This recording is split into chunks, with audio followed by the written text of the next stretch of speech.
In a world where many people see reality as a circle or a rectangle, the truth is that issues are cylinders. Rather than a two-dimensional understanding, we will flush out the three-dimension complexities through nuanced conversation and civil, respectable discourse to highlight all perspectives on controversial issues. I'm your host, William Roosh, a high school teacher who's trying to transform education as we know it. Welcome to the Anti-Echo Chamber. This is Cylinder Radio.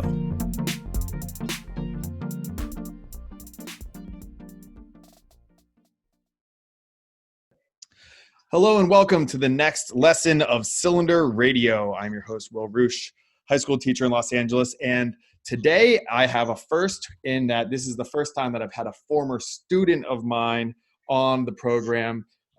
It's not because my students don't do anything. It's just because it just hasn't come up. But my guest is Stephen Bishop, and the topic is helping the poor. So this is going to be actually a two-part episode, which I've never done also. And it's going to be half with Stephen and then half with another guest. But Steve, what year did you graduate? 2008? Oh, I guess. I have no idea. It's been a while. Yeah, Lost you track. know what Totally year you lost track. graduated for graduate high school? Something like 2008. It's a while ago. You're like an adult now. I guess I'm an adult now. It's all a big blur. Time is just one big blur to me right now. Yeah, it kind of gets that way, in general. I don't think it's just for you. I think maybe a little bit more for you because you're a little bit of a goofy guy. But I think it's just, for a lot of us, it goes quick and we forget about some of the non-important details. So can you introduce yourself? So the topic is helping the poor. And because this is Cylinder Radio, we're trying to highlight what are the other sides of this concept of helping poor? What could be wrong about that? What's, all that kind of stuff. So can you introduce yourself? How did you get into this lifestyle? Because I also want to know a little bit. I know a little bit because we've talked from time to time, but how did you go from just the average, kind of like surfer kid in LA to, what you're doing? And then, so maybe just how'd you get into life and then what do you do? Can you just tell us a little bit about your story? Yeah, for sure. So when I was going to college, I wasn't really studying anything specifically and I wasn't really feeling inspired. And so I dropped out of school and I bought a one-way ticket to Israel because my grandmother told me I had a cousin getting married. And so I went, and that was a good enough reason to go anywhere. And then she recommended I go to a kibbutz. And if you don't know what a kibbutz is like a small community that is working in agricultural means to create their own little microcosm of a community. It's pretty cool. My idea was to go there for 2 months. I ended up staying for a year and a half. I just fell in love with working with my hands and working with a shovel. I worked in their goat dairy, their cow dairy, their date orchard. I worked in their landscaping. And then they had a permaculture college there. And I studied with them, and then they hired me to be a permaculture teacher. And permaculture is basically trying to take as many sustainable functions as possible and then apply them to a design. So that became my passion. I just fell in love with it. And that work has led me to be able to do a lot of volunteering abroad. So I got to volunteer in India, Africa. I worked in Kenya and Uganda. I worked in Australia, just doing different types of sustainable development projects. The last project I was in Kenya for 6 months in a place called Turkana, right on the border of South Sudan, Ethiopia, and Kenya. And I was teaching tribalistic nomadic goat herders how to grow vegetables. And so working in places that have been more rural and less access to modern means, technology, and understanding is kind of where I've been throwing myself these days. So, this is the cliche thing of this isn't why you got into it, but it's a cliche thing of going over to these impoverished nations and helping them to survive. Did you why did you so you found a passion for permaculture, which is one thing, why that, but then also what in you were always a nice guy. I knew you when you were a kid, you were a nice guy, but the idea of devoting your life to this, did you recognize that there was going to be some sort of real purpose and meaning in it, or was it not that deep for you? I think it all started with like my permaculture teacher, Mike Kaplan. He just inspires, and he's just Mm. someone that you can see that is a mentor. And I found myself a mentor, someone who inspired me and put skills in my hand and a philosophy that I could follow and be like very just willing to say yes. And all those projects I did, from like working on a horse ranch in India, child soldiers in Uganda, Kenya project. It was just me saying yes, not realizing how far I was actually going, but just feeling like I had the skills, feeling like I had the capability, and just going for it. And don't get me wrong, it was isolating. A lot of it was more like very challenging, very rewarding, not fun. And there were dark times, but it was just like, I I was saying, people were throwing me opportunities, and it just felt like I could do it. And if I just had that confidence, so I just went out there and did it. But why is it that you did this and 99.9 till the end of the row don't? Like, what is it that you think that you are the one who's going to say yes? You're going to put yourself in these. You told me some stories that we're not going to get into, but like, just these tough times, dark times, hard work, like hard work, day in and day out. You gave up all the creature comforts of staying in LA. Like, to pinpoint what it is, because everyone says, if I would say like, hey, who wants to go help the poor and save lives, everyone's like, I do. It's like, well, here's what's in it for you, and then they go, oh, never mind. So do you think about that, like what makes you unique in this way? I guess it's never really crossed my mind, the uniqueness of it. I don't know, I thought it was like, if you can do, if you feel like you've got it, and you just want to go do something, nothing's stopping you, you know? There's so many people out there who are willing to like receive help, and like, if you're able to ask for help, there's just endless possibilities. I don't know what I think I'm just comfortable being uncomfortable. Okay, So, yeah, that's something, right? Because you have to yeah, get uncomfortable in order to serve others. You have to pour from your cup, so to speak. sure. Yeah.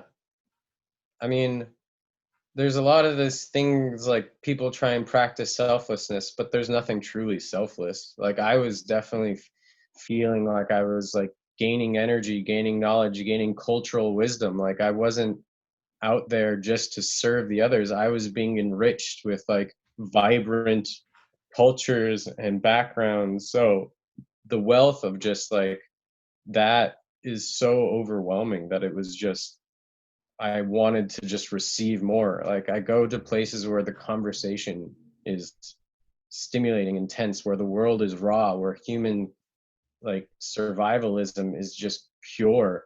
It's like, this child is about to walk 3.5 miles with a jug of water on their head because that is their reality. And I could never learn that in a book. I have to go and touch it. I'm a tactile learner. So I have to see it. I have to see what is out there, I guess.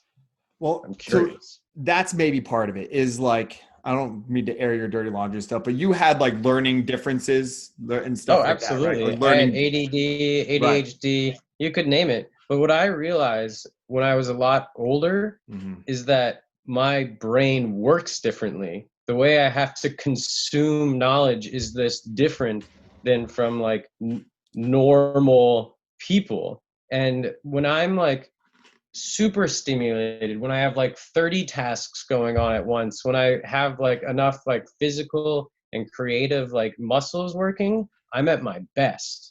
And Yeah. I'm like, I can just charge through projects that are just, more it's just different.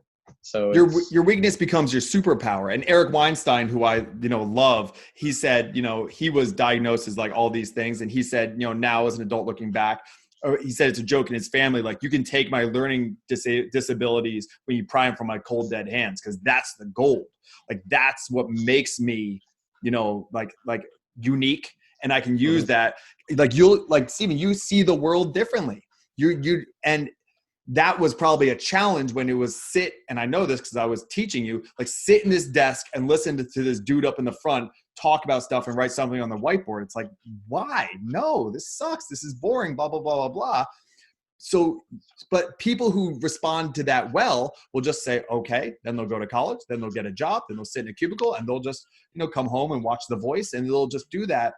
And that's the way their brain works. It responds to that well, but your brain was rejecting that narrative and said, no, I'm out. I got to find something else. And that seems like a good thing. I'm I'm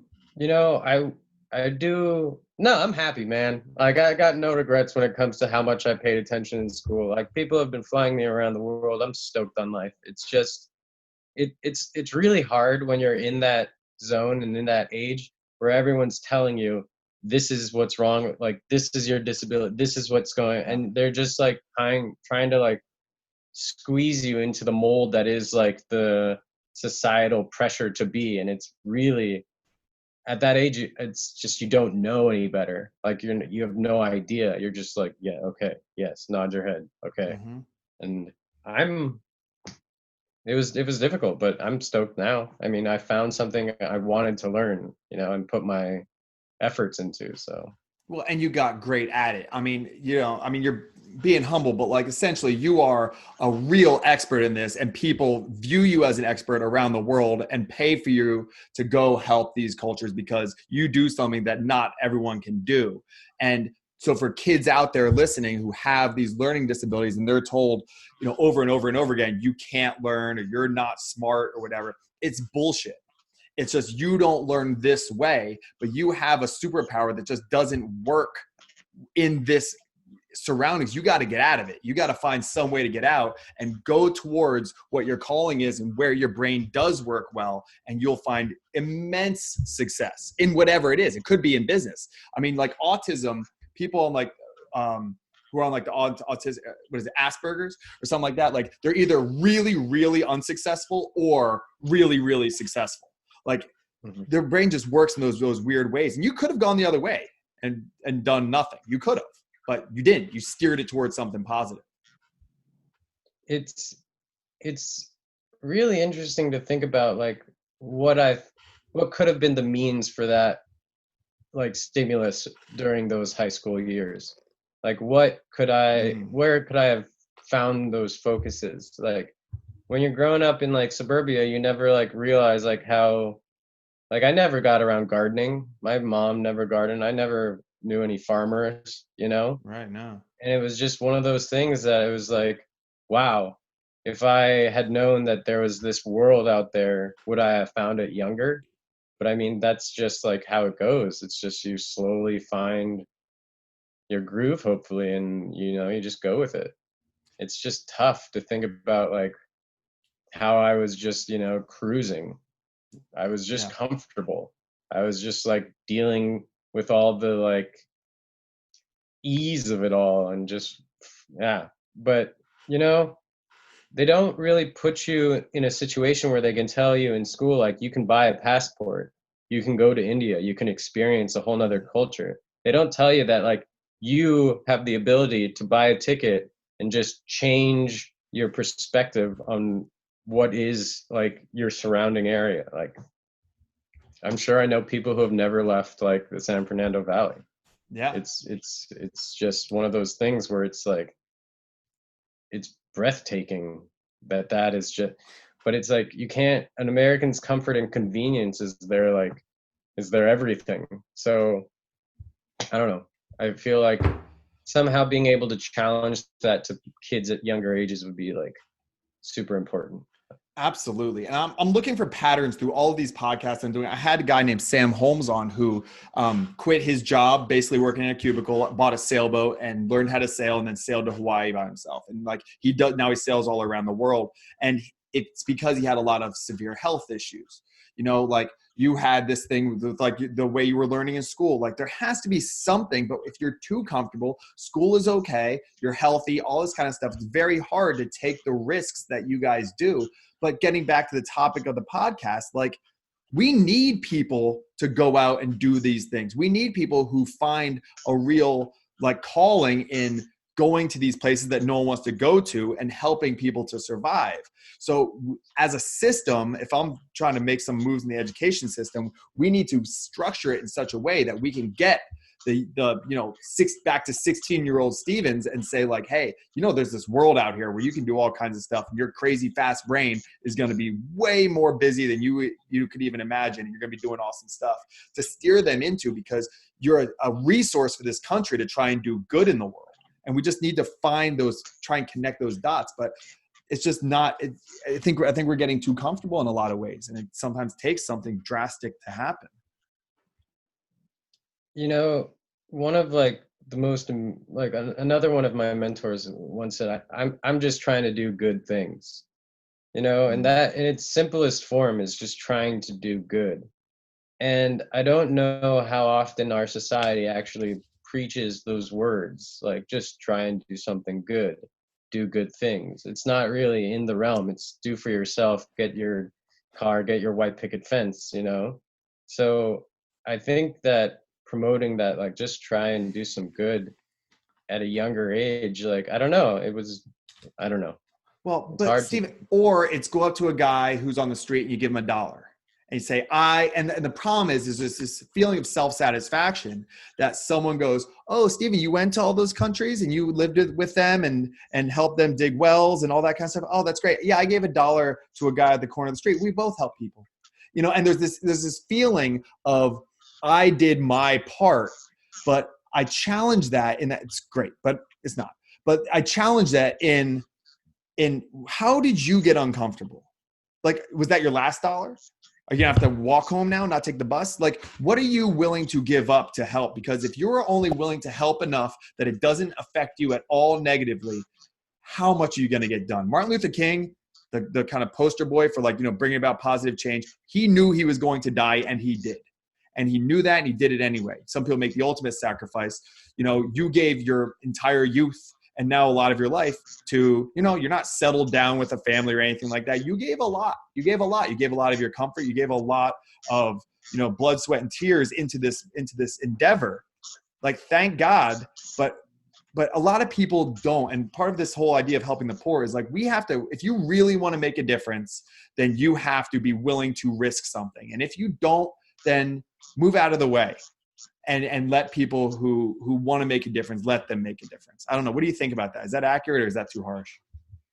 I think it definitely is on point. I mean, if you're not ready to go and be hungry, if you're not ready to go and be scared, if you're not ready to like just be completely out of your element, then don't get in people's way about it. Like, just let that happen. Let that person who's trying to do good, don't hinder them. Let them walk their walk. It's just, after doing all this stuff, the hardest thing is being humbled and, trying to be cool about it. And it's hard to come home. It's hard. That reverse culture shock is very real. And, my mom is the most supportive person in the whole world. I love her, but the thing is, it's like what she says is like, the heart can only have the capacity to feel in the actual realm it's in. So that person who's struggling with that $1 could have felt the same pain that person in that third world is feeling right now. And once you cross that realm and you see a heavier side of what is poor, it really shifts your perspective on like what you appreciate, what do you take for granted, and how you can take those steps. And the first step is just taking a trip, buying a one-way ticket. Don't even think about that. Just, find some, like, go woofing, like just there's so many opportunities just to go out and see something that's different. And that can start pushing you to be more uncomfortable and more uncomfortable. And the thing is, in those, you start finding comfort in it. That challenge, that first step, it's just baby steps. You'll acclimate. You'll always acclimate. Humans do that. Yeah. I mean, we just have to encourage people to do courageous things. I think that's at the end of the day is like, you're gonna have to get uncomfortable. I watched a movie. I don't. Did you ever see the movie Poverty Inc? It's a documentary. I have not. It basically breaks down like the big business and the problems, the unintended consequences of poverty. So they break down all these famous examples, like Tom's shoes, for example. So Tom's shoes, the idea is you buy a pair of shoes and then they send a pair over in Africa, and everyone buys it and they feel very good about, I bought these shoes and I helped someone in Africa. But then all of the cobblers and all the shoemakers over in Africa lost business because the people were getting free shoes. And some people took a whole bunch of shoes and then sold them in the. That's like 50% of like projects abroad, aid work and stuff, it just falls apart. But that 50% that does good does some real good. Like you'll see every aspect of like how one drop in the bucket can turn into this ripple of just chaos and just worse for wear. But then how on this other side of it's a double-edged sword. On the other side of the spectrum, you are doing good. You are creating jobs. You are promoting education. It's just, it flies back and forth. But let me ask you a question. Yeah. Do you think that they teach courage in high school? Do you think that they teach courage? Do they just teach like modern history with inspirational quotes from past leaders, or are they actually encouraging people to have courage? It depends. I think it's a case by case basis. It's something I talk about every day, and I've gotten better at my job since 12 years ago when I hired you. I kind of was sharpening my teeth with you and your classmates and stuff like that. But I don't think that it's. I think that what happens is we cater to. I read a book by Jonathan Haidt called "The Coddling of the American Mind," and the problem is when kids are saying, "I'm scared to do X, Y, and Z," we go, "Oh, okay, well then don't do X, Y, and Z." Because we're scared of their anxiety. And instead, it makes people like a Nassim Taleb concept of makes them anti-fragile. Human beings are anti-fragile, that the more you protect them, then the more fragile they become. And what happens is you have to kind of break a little bit. Like you can't break a bone in the same place. So you break a little bit, it fuses, you get stronger. And we're doing the opposite with our kids. So to answer your question, I think the high schools are doing the opposite. Not only are they not teaching courage, they're teaching cowardice. They're teaching choosing fear over what you want to do. And that is a huge problem by my estimation. Do the teachers discuss that kind of coddling of students, or is it just do the job?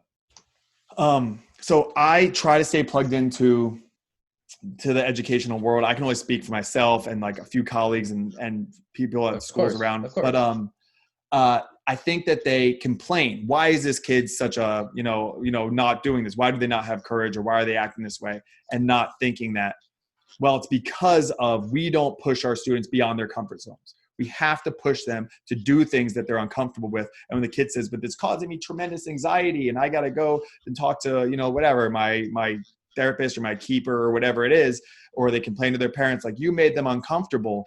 Like we have to hold up that you're not serving them by preventing them from feeling uncomfortable. And kids are not able to cope with ideas that are different, that are challenging them. Now all this talk like words are violence and stuff like that. I mean, it's a real problem, Stephen. It's changed a lot, even since you were in high school. Like it's become a real problem now that adults are going out in the world and they don't have any way to cope with being uncomfortable. I mean, I'm glad that you're starting a conversation or having that conversation, because that's the beginning. I mean, it's just about talking it out, really trying to break it down. What is this? What is A? What is B? What is C? And I mean, just, being a part of that conversation is something that also brings me strength and this passion and what I want to do, because, I'm hoping for a sustainable revolution, but, slowly people keep working against it. And that, I guess it's just in this weird realm of, that uncomfortable comfort of what we're doing with these kids. I don't know. It's tricky. It's tricky. It is. When you say people are trying to stop a sustainable revolution, like what do you mean by that? I mean, like what specifically are you talking about within like environmental issues? You're talking about in permaculture in general? I'm talking about how I want to make it even simpler. Like no one ever spoke to me when I was young about local food. No Right. one ever spoke to me about local food co-ops or those kind of communities that are actively trying to like do good things. No one told me that there was a botanical garden. You know, there are these places that you can go to take these baby steps and just being in nature Mm. and being closer to like what is earth. There's this huge detachment from when I was teaching in Israel, like to get a kid's fingernails dirty, to actually have them pick up soil and tell them like this is life, this is carbon, this is nitrogen, this is gold, this is how you survive. What is survivalism? Like, can you survive? Like to actually have a kid grab that soil, smell it, fresh soil, and actually feel that earth in their hands for maybe the first time they've ever really thought about it. Those kind of steps are what I'm talking about. Like, Okay. Yeah. They're so disconnected. I'm a hunter, and I don't like, I always feel sad when I kill an animal, but I was telling some of my students, like, you hunt? I was like, yeah. And like, what? That's so cruel. Why don't you just go to the store? And I thought it was like, it's like a funny cliche joke. I was like, ha ha ha. And they were serious. no, they're absolutely serious. The Yeah. whole this attachment from like where people get their meat. Like I also, you know, slaughter my own animals and will Mhm. like do that whole thing, and it's way more surreal. Like I think that at least someone should at least see a chicken be killed if they Yeah. want to consider themselves to be a meat eater. Either Yeah. whether it be in like those crazy factories where your McChicken comes from, like to Yeah. actually see what that reality is, or to actually hold a chicken in your hands and take care of it, pluck it yourself, and see what that feeling makes you do. It's like when you ask a kid, where do bananas come from? Where does the chicken come from? The store. Yeah. That's Yeah. a real disconnect. And I mean, I don't know. My mom says something amazing. She says, I like living in my ignorant bubble. I don't need to see that chicken be killed. And I'm like, that's cool. That's your reality. That's Yeah. your life. You're comfortable in it. That's who you are. She's I'm making a so happy choice, that. though. She's making a choice. I think a lot of these kids, like you said, when you were young, you didn't have the choice. I would rather someone choose ignorance. I might be upset by that. Willful ignorance. I'm not always a fan of it. I'm often not a fan of it. But I would prefer that as a teacher. I would prefer that to not having the choice. But do they show like those kind of documentaries in school? Like, would they show Food Inc.? Like, would they show Well, like, yeah. I mean, I give like a muckraking documentary as an assignment in my U.S. history class, where they have to watch some sort of video like that to help them muckraking, expose what's going on. But I think generally no, and because I don't even think the teachers know. They don't. They don't. I'm in LA, man. They don't. People don't hunt. People don't garden here. Not really. mhm. So because this is a two-parter, and Stephen, this is awesome. I really appreciate you doing this. Yeah, of I course. think the last question I have for you. So I love the part about we're hitting on something here where you need some courage to be able to get uncomfortable in order to help others. If you're going to really make a difference, we need that. So hitting on that, the importance of having mentors to guide you, I think is also a great thing that you hit on. My question though is, do you feel fulfilled in your life? Do you like your life, the life that you've built now? You're almost 30 years old. Like how, like, I'll tell you, like when yeah, even to this day, like right now, I feel like when I'm on the road, when I'm on the plane, when I wake up excited about my day, and I go to bed feeling like I've done something, there's nothing more. That is true wealth. I feel rich. You yeah, know, that is way bigger than any monetary gain that I could ever have. And that wealthness of just life is so it is who I am now. That is what I want to pursue. And yeah, that basic I'm stoked, man. I'm really happy. all right. Well, it's really great for me to hear. Thank you for coming on here, dude. This is, I mean, told you this before. I'll tell you again. For what it's worth, I'm really proud of everything that you're doing, and the fact that I could have had some sort of like very small sliver of positive impact on you as a young guy. Like that means way more than a 17-year-old saying like, "Oh, you're my favorite teacher. You're great." It's like like to see you as like a man like doing these kinds of things is just, it's incredible to see. And I think it's awesome. And I hope to, you know, keep in touch with you and share kind of your journey with whoever is willing to listen, because I think it's great, man. I really am really impressed by you and the person you become. Really. Wow, I really appreciate that, man. You were great. I was, 16, so what can I say about that? But I really appreciate, you definitely were a part of my life for a while. So you must have, been in there every once in a while, I'm sure. I hope so. All right, man. Well, thank you very much. And then we're going to go on to part 2. Cool. Okay, and now on to part 2. And this is another element of helping the poor. This one is more domestic. So Stephen was overseas in all these third world countries and stuff like that, which need help. But we also, there are poor that need help right here in our backyards. I live in Los Angeles. So now I have the president and founder of Bare Truth, Joseph Bradford III. We just realized that we're both the thirds. Joseph, thank you for coming on Cylinder Radio. And can you introduce yourself? Tell us a little bit about what Bare Truth is and a little bit about what your organization does.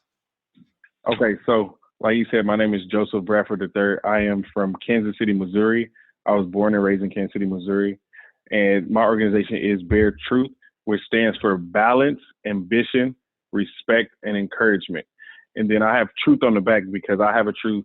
You guys all have a truth. So I don't really try to force that truth on anybody, regardless of whatever that we all believe in. It's just, we try to help who needs the help. And so with that, we do a lot of advocacy for the homeless population.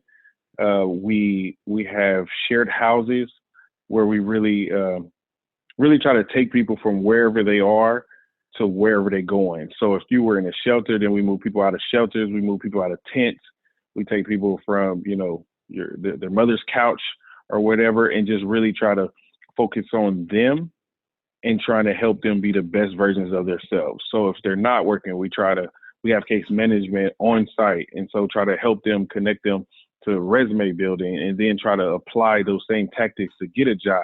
We do mock interviews and really, like I said, work on life skills, because we got some guys or women that might have been out on the street for 10 or 15 years. So the normal day-to-day things that we do, paying bills, just showering, cleaning up after ourselves, they haven't done that in a while. So we really try to get in and get them motivated to doing the things that we kind of overlook and take for advantage every single day. Yeah. So already there's just such overlap between Stephen and yourself. And one of the things that he talked about is the desire to get uncomfortable, because what you're doing, Joseph, and I've been to the house or the most recent house. That was the most recent house that you have, right? Well, no, I opened up another one since I've seen you guys. Oh, okay. Yeah. Wow. But just like it's so much work what you do. And I love the Pope Francis quote that a good shepherd smells of sheep. And I that really hits me hard. And I think that, what is it about this life that you have chosen? Is this faith-based? Like, what got you, Joseph? You're a smart guy. You have a lot going for you. Like, what made you want to seek this? Most people don't. Yes. And I'll tell you, a lot of times people get into things because of their experiences. Mine is 100% my experience, my upbringing. My father passed away when I was 7. My mother had me at a very young age. I'm the oldest of 5. And so growing up in Kansas City, it's a big city, but it's a smaller city compared to Los Angeles and New York. You know what I mean? Mm-hmm. So just the amount of resources there are just not the same. And so growing up, like I said, my mother had me at 15 and she had 5 kids before she was even 21. So we struggled a lot. And so for me, I would always want and wish somebody was there to help us, and nobody was. So we lived in a shelter for a little bit. We lived in a battered women's shelter for a little bit. I'm not trying to tell you that I grew up in the shelters. No, but then we have 2 month stint there? Yeah, we did. You get what I mean? So I was able to see that, and I remember that our house caught on fire when I was maybe like, I think I was around like 11 or 12 or so, and we had to go to a shelter. I remember that night they moved us into a Motel 6, and from the Motel 6, after we, stayed there a few days, and we were in a shelter. So I actually got to know what that life is to live in a shelter. So for me, when I reach back and I'm pulling people out of the shelter, I understand what that was. I understand being in the snow with my mother, or my mother, having her leg over all 5 kids. I've seen it. And so for me, I wanted to make sure that I can give that back. I've always vowed that when I got old enough and I was in a position that I would help other people, that didn't have, what I didn't even have. And so for me, it's just always just about giving back. So when you ask me, is it faith-based? I mean, I believe in the Lord. I am Christian personally, but through my organization, I'm not saying that you have to be Christian or you have to be this to get the help. No, I mean, that's where my faith lies. And I don't force that on anybody else, but just you ask me a question. So I'll tell you, and I'll tell anybody else, this is what I believe. And I knew I wouldn't be here if it wasn't for that faith. And, and he helps me do these different things for other people. So people can see, like I said, I don't lead off any conversations with God or the Lord, but by no means am I diminishing that part of my life, because without that part, I wouldn't be here doing what I'm doing for all the people that I help and serve. Well, I appreciate you answering that. Look, I mean, I think we live in a society where there is a lot of judgments around people who have faith, but like having met you and seeing what you're doing, like there's like, you experienced that, and thank you for sharing that. But a lot of people experience that and do not take the turn from that to where you are. They take the opposite turn. I was talking to Steven, and he had learning disabilities, and a lot of people with learning disabilities go one direction. He chose to go the other and use that as his superpower. You're doing the same thing. You're turning this hardship into your superpower. But how do we, Joseph, replicate it? How do we get that people who are going through tremendous hardships to go, I am going to dedicate my life now to preventing this because I know how it feels? Because most don't, but you did. I think it's a choice. Yeah, I think it's a choice that you make. And sometimes certain people are born with it, and sometimes people kind of develop it just after going, after hitting rock bottom so many times, at one point of those times, you're going to be like, enough is enough. And for me, I'll just be honest with you. I'll go a little bit deeper into my life, because my father passed away, but he died from drug and alcohol abuse. So for me, I do not smoke and I do not drink because of that. I thought that was a selfish act. You know what I mean? So I just never do it. I just never done it. But when I was younger, because of my situation, I sold drugs. I'll be completely honest with anybody. I did, but I was too young to understand what that lifestyle took, like the amount of effort and work you had to go all that. And for me, I wasn't willing to commit fully, because if I was going to commit to that, then I would have took a whole family's life. And I didn't want to do that. So in that moment, I chose to give that up because I didn't want to go to jail. I didn't want to, do those different things. So for me, it was because of that. Like, I got put in a position where I was either going to commit to this lifestyle or go the other way. And I literally just chose to go the other way, because I've seen so many of my cousins, my family members, my friends go to jail or die or whatever else. So it just wasn't for me. And I knew that. It was always a different call on my heart in my life. And I always knew, in a sense, I was different that way. But I didn't always know what it was. I didn't specifically know, like, this is what I do. I just knew that I wanted to help people, because I spent so much time hurting people, in a sense, with other different things that I was doing in my life.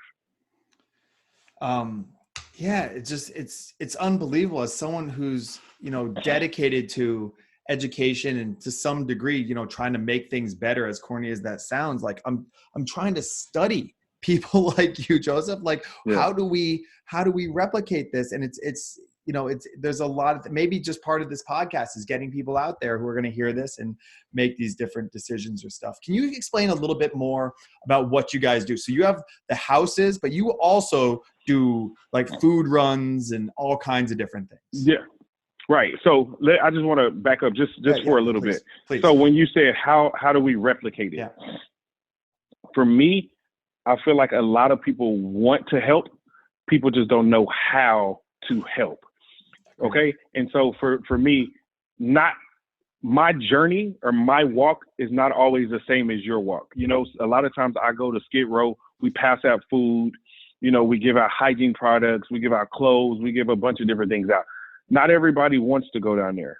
Not everybody wants to see that. Not everybody, you know, that's not everybody's journey. And so that's why it's perfect, because that is my journey.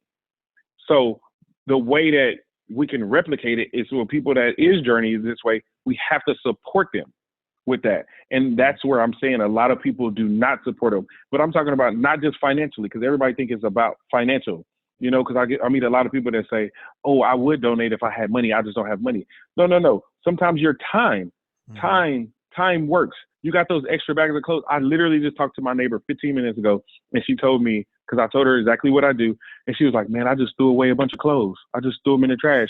And see, for me, those same clothes could have helped me, you know, put clothes on somebody's back so that they wouldn't be cold at night. So those are different ways. Like, there's a role in what I do for every single person, even if you just share it, just like me and you. I met you one time. We've kind of connected on social media, but now you're bringing me on your podcast to help me spread my message. This helps me. This is exactly what I need. You know, my neighbor, she just told me she has another friend with over 1 million. Her friend has a podcast with over 1 million views. You know, that helps me spread my message, because then now somebody might donate something. I had a lady find me on Instagram. She lives in Alaska. She sent me 2 boxes of clothes from Alaska. I don't even know what this lady looks like. I'll be completely honest with you. Yeah. But if she listens to this podcast, thank you very much. You know, so those are the different ways how we can replicate it, because there are going to be more people like me, younger than me, that come up and create an organization that's all about helping people. But we, the people that do not own these companies, we can support them with donations. We can support them by sharing their stories. We can tell somebody if your auntie works at the county building, if your auntie works for this grant company, it's all about just sharing. And that's the best thing about social media, because we can repost, we can share, and just know that what we're doing takes a lot of work, and it's not all about the money. Do we need money? Yes. But the money is not everything. Like, people's time, people's ideas, people's manpower, like, just help me coordinate an event. Mm-hmm. You know, that'll help me tremendously to have my events run a little bit smoother, because then if you show up to one of my events and then now it's not properly organized or ran, the chances that you come back might be slim. You know what I mean? But now just imagine if we was able to do in there, you enjoyed yourself, you got the answers and different things you needed, then you would want to come back. So that's how the best way that I would say, like, we have to move into the space of supporting the small organizations like we support the large organizations. Yeah, I think that's a great response, and thank you for going back and pointing that out, because that is like once the structures are in line, that we have these structures, then people, because to start a new company, you know, this is incredibly difficult. You got to deal with all the bureaucracy and the taxes and all of blah blah blah blah blah. But to just have a structure there where you can just go, having a social media, you can just send stuff. That helps. Yes, sir. For sure. Yes, sir. So then your next question, you asked me, what do we do? Yeah. What all do we do? Okay. So like you were saying, every month, each and every month, we have different volunteer opportunities. We get a group of volunteers together and we make hundreds of sandwiches. We make hundreds of hygiene bags. All the donations that I was talking about, we collect those, we kind of sort through them, and then we go down to Skid Row. So I actually set up multiple tables down there with the food. Krispy Kreme is one of my sponsors, so they give me donuts every month, as many donuts as that I ask for. And so we set up down there, and then we have kind of like a line, and people will go through the line. And so then they get food, they can sort through the clothes, and they get hygiene products. If we have blankets or different things of that nature, they can get that too. So the clothes and shoes, and they just kind of walk through the line. But also we take a team of people into the streets, because not everybody knows where we are or what time, what day. So we also take some of those same items and walk the streets of the city and really kind of go out there and touch people touch them and let them know that we do care. We are out here. Or, hey, we have a table around the corner, but also here's a sandwich if you want it. Here's some water. Here's this or here's that. So we do that. And then, like, when you guys came to the house, we kind of organize the clothes, organize the different things, because I get donations, all the time. So like I said, all of those different things help. And so I've also partnered with a school here in Inglewood, California, and I'm in charge of all the 7th and 8th grade boys. So I have a social emotional program, where we go over things like integrity, respect, ambition, really to try to touch the kids and get to them and let them know that we care before really the world does. Because I understand being 12 and 13, a young black male in America at 12 and 13 with no father, So I'm really proud of that program and the work that we're doing with these kids, because then I also invite them out to come and volunteer with us. So then they can see that side. So they can see, I'm a young black male, but I run a whole company and I have people that work for them, and I'm really changing people's lives. And then now I also touch the kids that way as well. And then so now, since I'm on the campuses, I'm on the school. So then now, just because, all of the boys are in my class, but I also interact with the young ladies as well. I interact with them all the time, but just in a different capacity. So as I'm walking around, I'm always, trying to do different things of that nature just to kind of help out. Wow. Yeah. I mean, that's cycle breaking, right? I mean, these cycles of poverty, and you're cycle breaking to get them out to do something positive. You are such a force for positivity. My question though is, do you get annoyed when someone, if we just met each other and I go, oh, you told me your story, what you do. And I go, yeah, there's a guy at the end of my street and I give him $1, at the, once a week or so. So, Joseph, we both help people. Like, do you get annoyed by that kind of virtue signaling? I'm doing my part too. I feel good because I gave a candy bar to a homeless guy. I did my part. You do your thing, Joseph. I do my thing, and we're both doing good. Like, you know what I mean? No. Yeah, I get what you mean, but no, I do not. It doesn't bother me because he is doing his part. Mm-hmm. That's how I look at it. He is doing my part, but now it's my part. And it's my turn to now educate him a little bit more, and how now maybe we can take that even to the next level. Because it starts with one. So if he helps one guy, then I know in his heart he has the potential to help two. And if he has the potential to help two, then now we can keep going. And then now I can, over time maybe talk to him about coming out to my event. Yeah. And then now he can help 50 people. And then now he can tell someone else about how he helps 50 people, and then now they can start. So to me, it's everybody has a different starting point, whether you're a large company or you're an individual person. Everybody's journey, like I said earlier, everybody's journey is just a little bit different. So for me, I like catching people exactly where they are, because I personally started my organization, and I'll be honest, I used to promote clubs in Hollywood when I first moved to Los Angeles. I started because me and my friends, we would go to Roscoe's every night. We would go to Roscoe's or Denny's. And what I would do, I might not eat all my food, and then I would hand that leftover half-eaten sandwich, to whoever I seen right there. And then after a while, I would ask my friends, hey, I'm going to buy an extra meal tonight. How about you buy one as well? And then we just go pass it out before we go home. That's how I started. No one came with me. My friends was like, no, I'm tired. It's 2 in the morning, 3 in the morning. And I was like, okay, well, you go home. I'm going to go pass this out. And then I started to see 2 or 3 people, and then realized that my one sandwich is not enough for 2 people, So then I bought another one.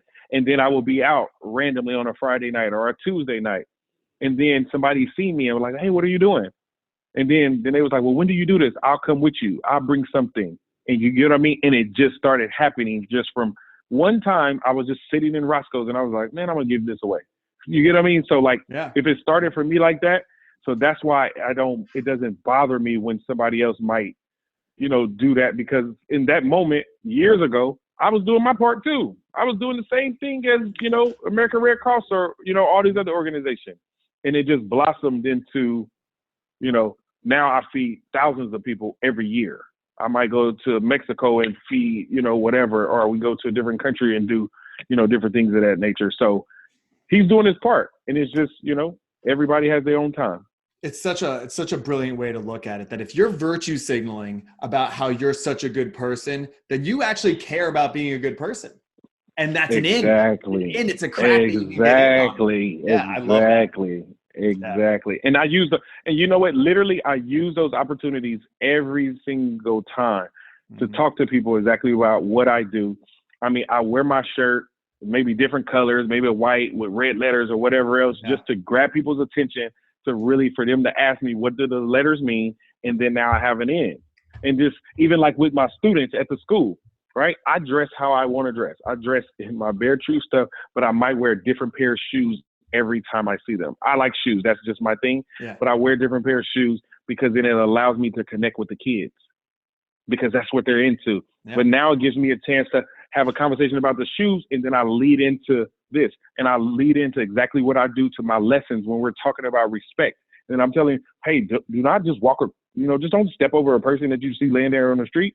If you got a water, give them a water. You get what I mean? So I'm already planting those little seeds in people's minds and people's hearts all the time. But sometimes people just don't know it. But it maybe sometimes it's not for them to get right now. It's for me to plant the seed and somebody else to water it later.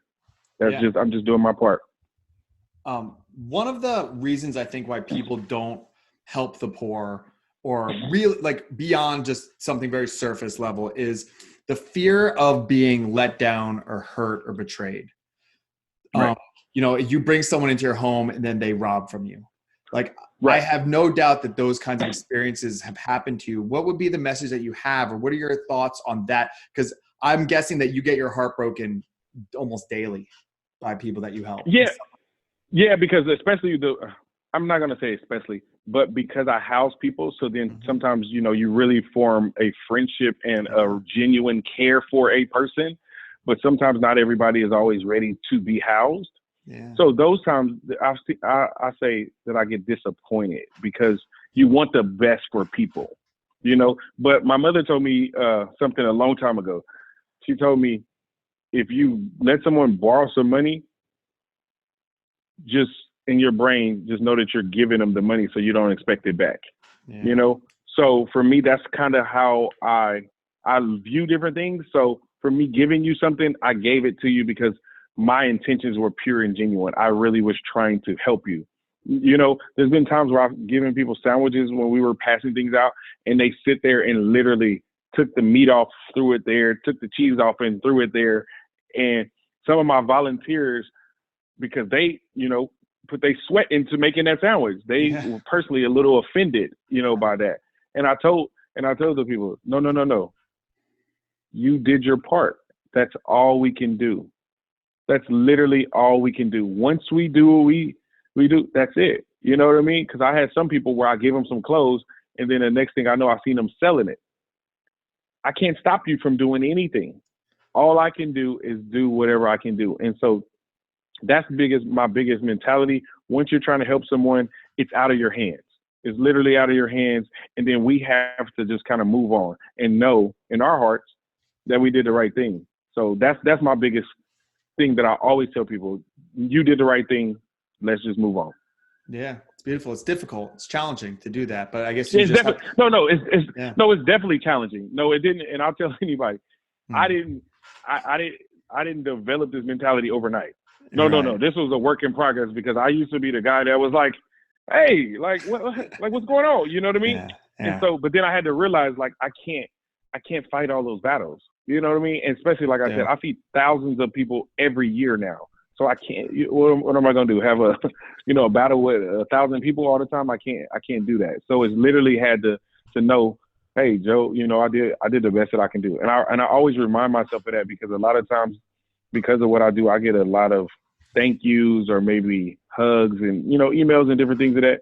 And I always have to remind myself, like, actually, I'm really changing people's lives. So with that, it comes with its own set of challenges. And sometimes I don't thank myself enough, and I just, because I'm so focused on the task, at hand. So sometimes you just gotta tell yourself thank you, because you did what you could do. If your goal was to make 50 sandwiches and you made 50 sandwiches and you pass them out to 50 different people, then you did a fantastic job today.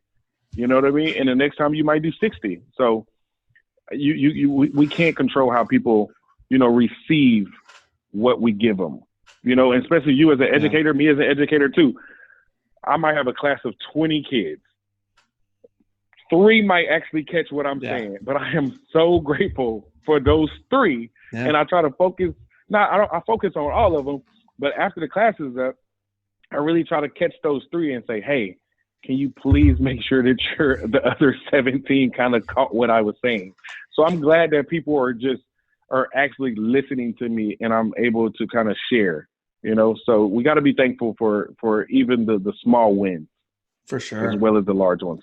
Yeah. And we often do focus on, let's say you get 19 who are like, you're the greatest. Yeah. And then one who's just like, nah, I don't like you. You focus on that one. And it's really important to not. Yeah. I do that all the time. Yeah.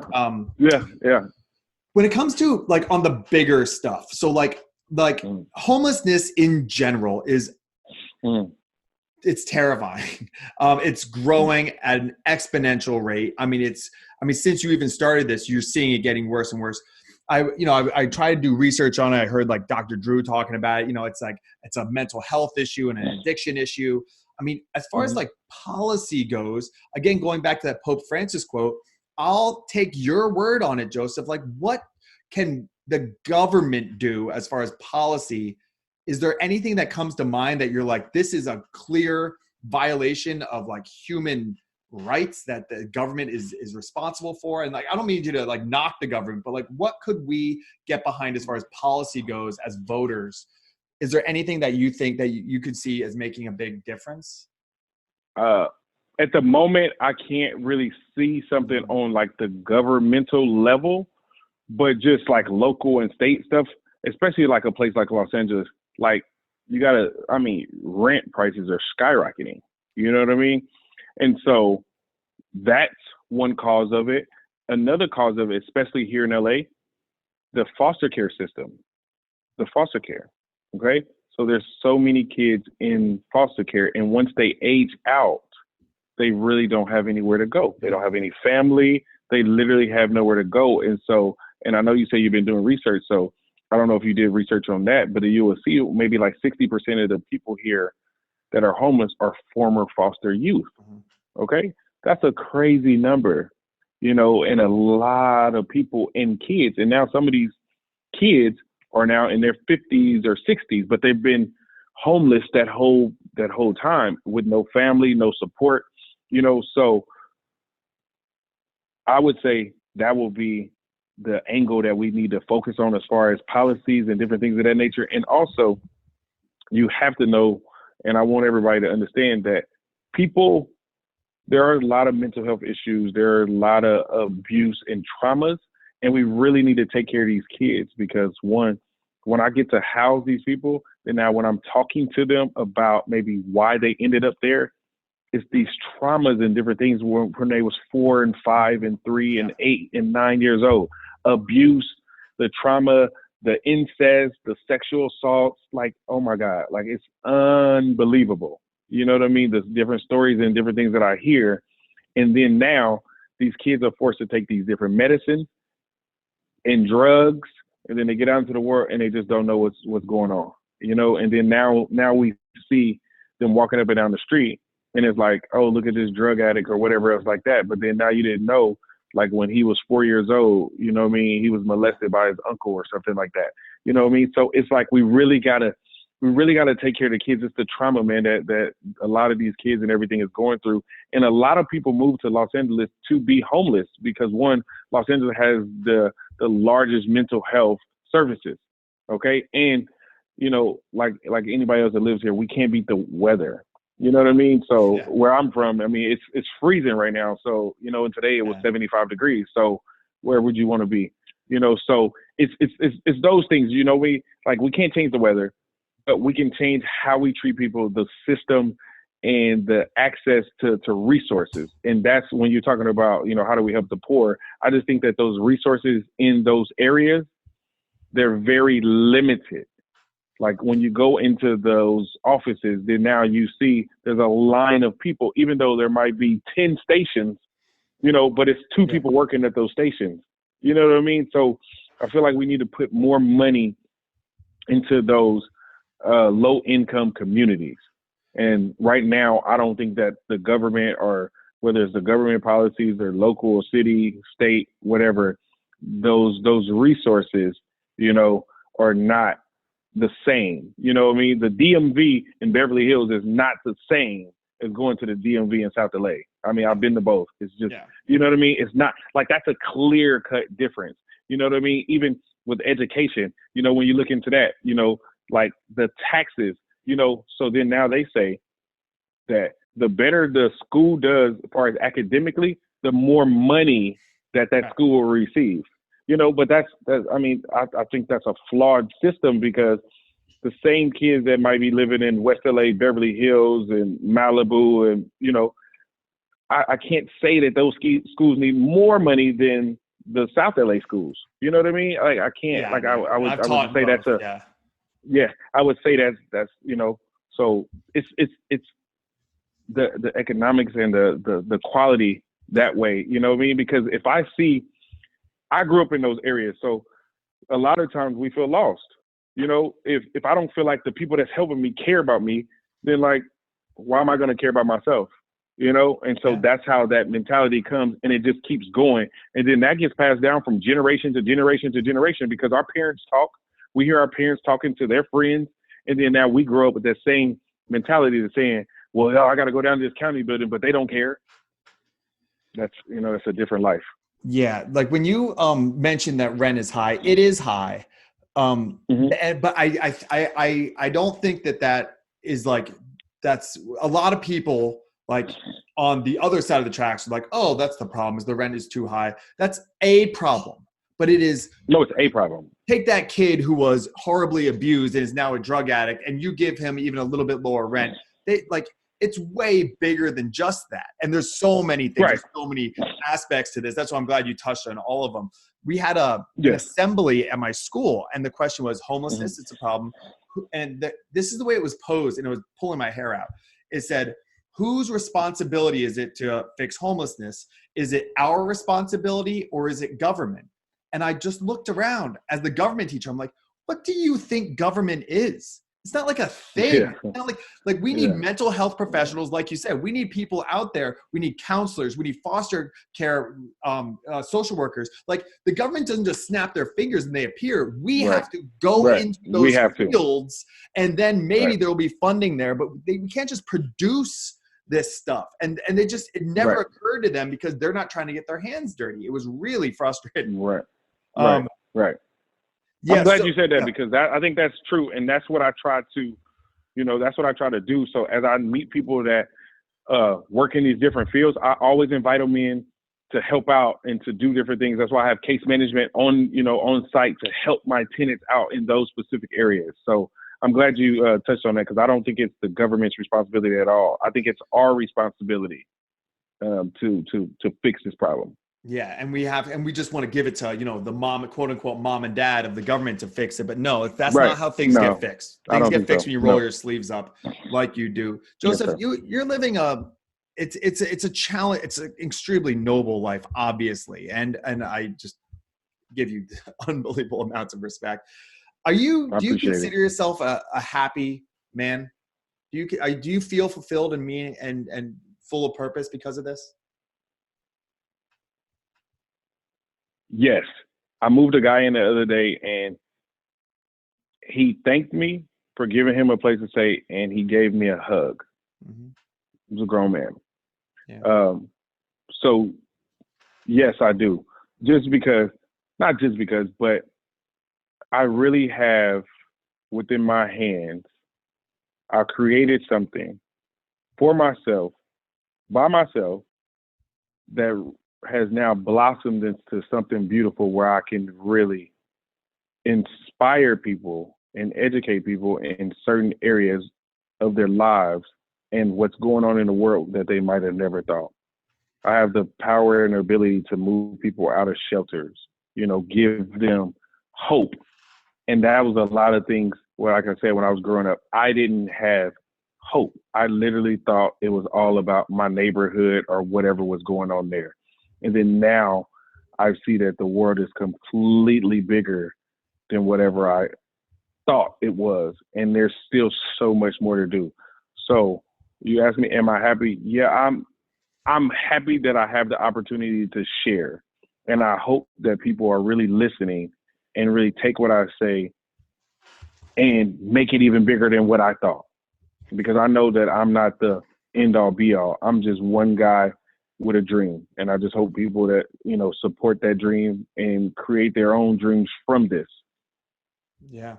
One of the things that I promote to my students isn't seeking happiness. So it's funny that I asked that. I think more importantly, does your life have meaning? And I think your life seems to have. Joseph, if you disappeared tomorrow, and this is something for like young people listening who would say like, if I disappeared, the world wouldn't be any different. And there's a lot of adults who work in a cubicle and if they disappeared, they'd be replaced. Not that people wouldn't be sad, not that, but if you disappeared, lives would be negatively affected. If you disappeared, Joseph, it's not just people would be sad. A lot of people would be sad because they love you and they like you. But people would go, it'd be more than that. It would be part of my language, but oh shit. Oh my gosh, my life just got so much harder because Joseph's not here. And what that means is you have a reason to get up every day. And when you have a reason to get up every day, then the way you approach life is very different than the people that are really struggling with meaning. I think we have a real struggle, a real crisis of meaning in our country. And I think that you are kind of modeling a way to overcome that. Yes, sir. Yeah. You know what? It was like, it's ironic that you say this because I had a conversation with my mother a few weeks ago and I told her, I take a lot of pictures of my kids. Like I told you, my father passed away when I was 7. So I don't have any pictures.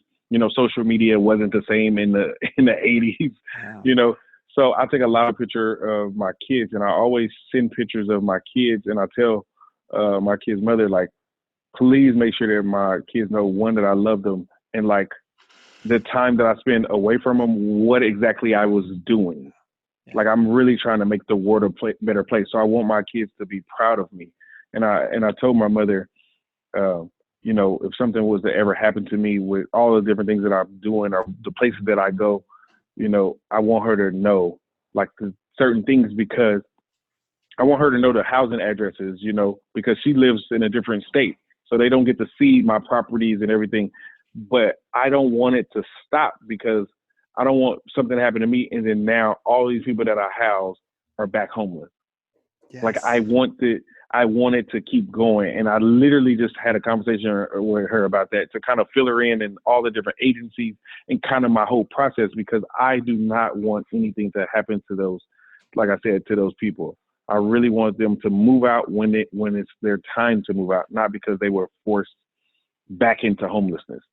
Yeah, it's beautiful. I mean, it's like giving an old person a cat. They're like, oh, I got to get up now because I got to take care of this cat. And you have something bigger than a cat. So Joseph, this is awesome. I am just blown away by your story. Thank you for sharing your story. I think it's amazing. Can you just please steer us toward where we can follow what you're doing, see what you're up to, all the plugs, and I'm going to put them in the description and everything because I want as many people as possible to contribute and follow and keep in touch with I appreciate it. I really appreciate this time, and I appreciate everything that you do to helping me spread the awareness of exactly what I'm doing, and not just my agency. I know you had another guy on here earlier, so thank you for him and everybody else that you might interview in the future. But my Instagram is official_bear, which is BARE_truth. My website is baretruithinc.org. So BARE truithinc.org. And like I said, I really ask everybody to help out, even if you make a monthly $1 donation, $1 helps the same way $100 helps, so everything helps. We really appreciate the love and the support, and we need it. Not just my organization. Even if you don't support mine, find something that you love and support, whether it's animals, whether it's children, whether it's women, whether it's men, whatever it is that your heart, is set on. I think you should support that. I would love for you to support mine as well. So thank you. Like I said, I really appreciate this platform, and thank you for bringing me on your show. Awesome. All right, man. Take care. Thank you for listening. No problem. No problem. Thank you. This has been Cylinder Radio. The success of this podcast and the educational revolution that I hope you will be a part of is dependent on those who find value in it. please take a few moments to review us on iTunes so the show is more easily found. If there was a perspective on today's topic that was not highlighted in this episode, or you have an idea for an episode topic that you want to understand more deeply, please email us at cylinderradio@gmail.com. Follow me on Instagram at Will Roosh, WILLREUSCH. Thank you for your support, and I look forward to the next one.